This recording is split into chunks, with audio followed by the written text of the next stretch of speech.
আসসালামু আলাইকুম। গোপন ইবাদত বলতে বোঝায় এমন ইবাদত যা মানুষ প্রকাশ্যে নয়, গোপনে করে, যেখানে একমাত্র উদ্দেশ্য আল্লাহর সন্তুষ্টি, অন্য কারো প্রশংসা বা দৃষ্টি আকর্ষণ নয়। মানুষ হিসাবে আমরা সব সময় প্রশংসা ও স্বীকৃতির আকাঙ্ক্ষা করি। আমাদের ভালো কাজগুলো যখন অন্যের চোখে পড়ে, তখন আমরা এক ধরনের মানসিক তৃপ্তি অনুভব করি। কিন্তু ইসলামে এমন কিছু ইবাদত আছে যা গোপনে করা হয় এবং যার প্রতিদান ও মর্যাদা আল্লাহর কাছে অনেক বেশি। এই ইবাদতগুলোকে বলা হয় গোপন ইবাদত। আজ আমরা আলোচনা করব কেন গোপন ইবাদত আল্লাহর কাছে এত প্রিয় এবং এর গুরুত্ব কতটুকু। ১ নম্বর পয়েন্ট, রিয়া বা লোক দেখানো ইবাদত থেকে সুরক্ষা। মানুষ হিসেবে আমরা স্বভাবতই প্রশংসা পেতে পছন্দ করি। যখন আমরা কোনো ভালো কাজ করি, তখন আমাদের মনে এক ধরনের তৃপ্তি কাজ করে। কিন্তু ইবাদতের ক্ষেত্রে এই প্রশংসার আকাঙ্ক্ষা আমাদের আমলকে নষ্ট করে দিতে পারে। এই মানসিকতাকেই বলা হয় রিয়া বা লোক দেখানো ইবাদত। ইসলামে রিয়াকে ছোট শিরক হিসাবে আখ্যায়িত করা হয়েছে, কারণ এটি ইবাদতের মূল উদ্দেশ্য, অর্থাৎ আল্লাহর সন্তুষ্টিকে নষ্ট করে দেয়। রিয়া কি এবং কেন এটি এত বিপজ্জনক? রিয়া হলো এমন এক মানসিক অবস্থা যখন আমরা কোনো ইবাদত বা ভালো কাজ করি শুধুমাত্র মানুষের প্রশংসা, সম্মান বা বাহবা পাওয়ার জন্য।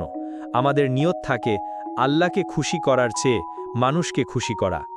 আল্লাহ তাআলা কুরআনে বলেন, দুর্ভোগ সেসব সালাত আদায়কারীর জন্য যারা তাদের সালাত সম্পর্কে উদাসীন, যারা লোক দেখানোর জন্য তা করে। সূরা মাউন 10:4-6। এই আয়াত থেকে বোঝা যায় যে রিয়া আমাদের ইবাদতের প্রতিদানকে পুরোপুরি বাতিল করে দেয়। এটি এমন এক গোপন রোগ যা আমাদের আমলকে ভিতর থেকে নষ্ট করে দেয়। গোপন ইবাদত কিভাবে রিয়া থেকে সুরক্ষা দেয়? গোপন ইবাদত হলো রিয়া থেকে বাঁচার সবচেয়ে কার্যকর উপায়। যখন আমরা এমনভাবে ইবাদত করি যে তা শুধুমাত্র আল্লাহ এবং আমাদের নিজেদের মাঝেই সীমাবদ্ধ থাকে, তখন আমাদের নিয়তের বিশুদ্ধতা বজায় থাকে। সেখানে অন্য কোনো মানুষের প্রশংসা বা স্বীকৃতি পাওয়ার কোনো সুযোগ থাকে না। এই অভ্যাস আমাদের অন্তরকে পরিশুদ্ধ করে এবং আমাদের ইবাদতের একমাত্র উদ্দেশ্য হিসেবে আল্লাহর সন্তুষ্টিকে প্রতিষ্ঠিত করে। রাসূলুল্লাহ সাল্লাল্লাহু আলাইহি সাল্লাম বলেছেন, আল্লাহ তাআলা শুধু সেই সব আমল কবুল করেন যা তার সন্তুষ্টির জন্য করা হয়। গোপন ইবাদত আমাদের সেই নিয়তকে বিশুদ্ধ রাখতে সাহায্য করে। গোপন ইবাদতের কিছু উদাহরণ। রিয়া থেকে দূরে থাকার জন্য আমরা কিছু গোপন ইবাদতের অভ্যাস গড়ে তুলতে পারি। যেমন গোপনে দান করা। এমনভাবে দান করা যেন আপনার ডান হাত যা দান করছে, বাম হাতও তা জানতে পারছে না। তাহাজ্জুদ নামাজ। গভীর রাতে যখন সবাই ঘুমিয়ে থাকে, তখন একাকী আল্লাহর সামনে দাঁড়িয়ে নামাজ পড়া। নফল রোজা। এমনভাবে রোজা রাখা যেন আপনার পরিবারের সদস্যরাও তা জানতে না পারেন। একাকী আল্লাহর জিকির করা। লোকচক্ষুর আড়ালে আল্লাহর প্রশংসা ও স্মরণ করা। ইখলাস বা আন্তরিকতার গুরুত্ব। রিয়া থেকে বাঁচার জন্য গোপন ইবাদতের পাশাপাশি ইখলাস বা আন্তরিকতা খুবই গুরুত্বপূর্ণ। ইখলাস হল ইবাদতের মূল ভিত্তি, যার অর্থ হল আমাদের প্রতিটি কাজ শুধুমাত্র আল্লাহর সন্তুষ্টির জন্য করা। গোপন ইবাদত আমাদের এই ইখলাসকে আরও মজবুত করতে সাহায্য করে। এটি আমাদের আত্মিক পরিশুদ্ধি এনে দেয় এবং আমাদের অন্তর থেকে দম্ভ ও অহংকার দূর করে বিনয়ী করে তোলে। ২ নম্বর পয়েন্ট, আল্লাহর নৈকট্য অর্জন। মুসলিম জীবনের চূড়ান্ত লক্ষ্য হল আল্লাহর নৈকট্য অর্জন করা। আমরা যখন আল্লাহর কাছাকাছি থাকতে পারি, তখন আমাদের অন্তর প্রশান্ত থাকে এবং জীবনের সকল দুঃখ কষ্ট সহজ মনে হয়। কিন্তু এই নৈকট্য অর্জন কি কেবল প্রকাশ্য ইবাদতের মাধ্যমেই সম্ভব? না, ইসলামে এমন কিছু বিশেষ আমল আছে যা গোপনে করা হয় এবং যা আমাদেরকে আল্লাহর অনেক বেশি কাছে নিয়ে যায়। ইবাদতে আন্তরিকতা ও বিশুদ্ধ নিয়ত। আল্লাহর নৈকট্য অর্জনের মূল ভিত্তি হল আন্তরিকতা। আল্লাহ তাআলা আমাদের বাহ্যিক আমলের চেয়ে আমাদের অন্তরের অবস্থা বেশি দেখেন। যখন আমরা গোপনে কোনো ইবাদত করি তখন আমাদের নিয়তের বিশুদ্ধতা বজায় রাখা সহজ হয়, কারণ সেখানে মানুষের প্রশংসা পাওয়ার কোনো সুযোগ থাকে না। আমাদের একমাত্র উদ্দেশ্য থাকে আল্লাহর সন্তুষ্টি অর্জন করা।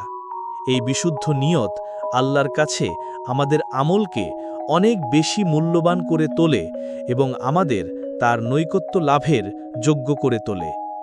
আল্লাহ তাআলা বলেন, আর তারা তো আদিষ্ট হয়েছিল আল্লাহর আনুগত্যে বিশুদ্ধ চিত্ত হয়ে একনিষ্ঠভাবে তার ইবাদত করতে। সূরা আল বাইয়িনাহ ৯৮। ৫। আল্লাহর সাথে একান্তে সম্পর্ক স্থাপন।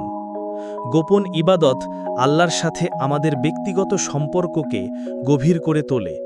যখন আমরা রাতের গভীর প্রহরে একাকী তাহাজ্জুদ নামাজ পড়ি বা গোপনে আল্লাহর জিকির করি, তখন আমরা অনুভব করি যে আল্লাহ আমাদের সামনেই আছেন। এই একাকী মুহূর্তগুলো আমাদের হৃদয়ে আল্লাহর প্রতি গভীর ভালোবাসা এবং ভয় সৃষ্টি করে। এটি আমাদের ঈমানকে মজবুত করে এবং আল্লাহর উপর আমাদের নির্ভরশীলতা বৃদ্ধি পায়। এই ধরনের ইবাদতের মাধ্যমে আমরা আল্লাহর কাছে আমাদের গোপন কথা, কষ্ট এবং আকাঙ্ক্ষাগুলো প্রকাশ করতে পারি, যা আমাদের অন্তরকে প্রশান্ত করে। ফেরেশতাদের দোয়া লাভ। গোপন ইবাদতকারীকে আল্লাহ ফেরেশতাদের সামনে গর্বভরে উল্লেখ করেন। হাদিসে এসেছে, যখন কোনো ব্যক্তি গভীর রাতে একা একা আল্লাহর ইবাদত করে, তখন আল্লাহ তাআলা ফেরেশতাদের বলেন, দেখো আমার এই বান্দাকে, যখন সবাই ঘুমিয়ে আছে তখন সে আমার ইবাদত করছে। এই ধরনের ইবাদতের কারণে ফেরেশতারাও সেই ব্যক্তির জন্য আল্লাহর কাছে দোয়া করেন। ফেরেশতাদের দোয়া কবুলের সম্ভাবনা অনেক বেশি। তাই গোপন ইবাদতের মাধ্যমে আমরা আল্লাহর নৈকট্য এবং ফেরেশতাদের বিশেষ দোয়া লাভ করতে পারি। আল্লাহর নৈকট্য কেবল বাহ্যিক ইবাদত দিয়েই অর্জন করা যায় না, বরং এর জন্য প্রয়োজন আন্তরিকতা ও গোপনীয়তা। গোপন ইবাদত আমাদের আত্মাকে পরিশুদ্ধ করে, আল্লাহর সাথে আমাদের সম্পর্ককে গভীর করে এবং আমাদের তার নৈকট্য লাভের পথে এগিয়ে নিয়ে যায়। ৩ নাম্বার পয়েন্ট, আত্মিক পরিশুদ্ধি ও ঈমানের পরীক্ষা।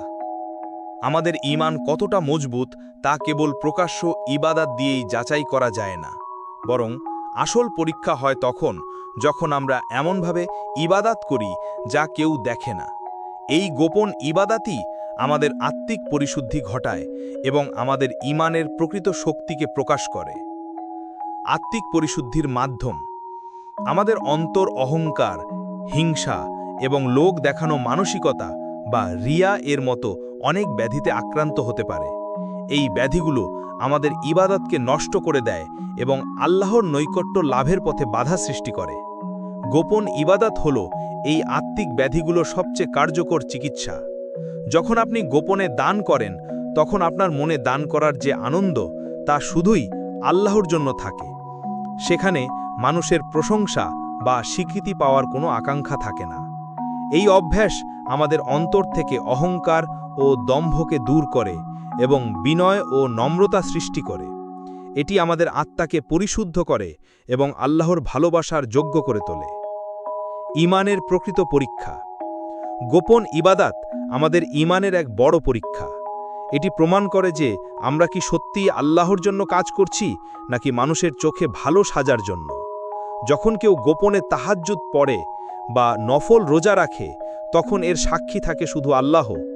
এই ধরনের ইবাদত করার জন্য কোনো বাহ্যিক চাপ বা প্রেরণা থাকে না, বরং এর পেছনে কাজ করে আল্লাহর প্রতি গভীর বিশ্বাস এবং ভালোবাসা।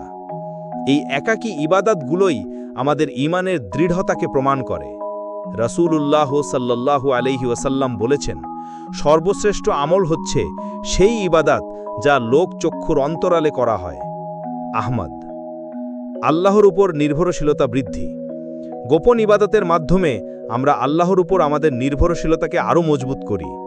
যখন আমরা গোপনে আল্লাহর কাছে কিছু চাই বা তার ইবাদত করি, তখন আমরা অনুভব করি যে আল্লাহ আমাদের দেখছেন এবং আমাদের কথা শুনছেন। এই অনুভূতি আমাদের হৃদয়ে আল্লাহর প্রতি আস্থা ও ভরসা বাড়িয়ে দেয়। আমরা বুঝতে পারি যে জীবনের সকল বিষয়ে একমাত্র আল্লাহই আমাদের প্রকৃত সাহায্যকারী। এই নির্ভরশীলতা আমাদের অন্তরকে প্রশান্ত করে এবং সকল দুশ্চিন্তা থেকে মুক্তি দেয়। গোপন ইবাদতের মাধ্যমে আমলের মান বৃদ্ধি। গোপন ইবাদত আমাদের আমলের মান বৃদ্ধি করে, কারণ এতে ইখলাস বা আন্তরিকতার মাত্রা অনেক বেশি থাকে। আল্লাহ তাআলা আমাদের আমলের সংখ্যা দেখেন না, বরং দেখেন আমাদের ইখলাস। গোপন ইবাদত আমাদের সেই ইখলাসকে আরও উন্নত করে। এর ফলে আমাদের প্রতিটি আমল আল্লাহর কাছে অনেক বেশি মূল্যবান হয়ে ওঠে এবং আমাদের জন্য জান্নাতের পথ সহজ করে দেয়। গোপন ইবাদত আমাদের জীবনকে আল্লাহর রহমত ও বরকতে ভরে তোলে। এটি আমাদের অন্তরকে পরিশুদ্ধ করে এবং আল্লাহর নৈকট্য লাভের পথ খুলে দেয়।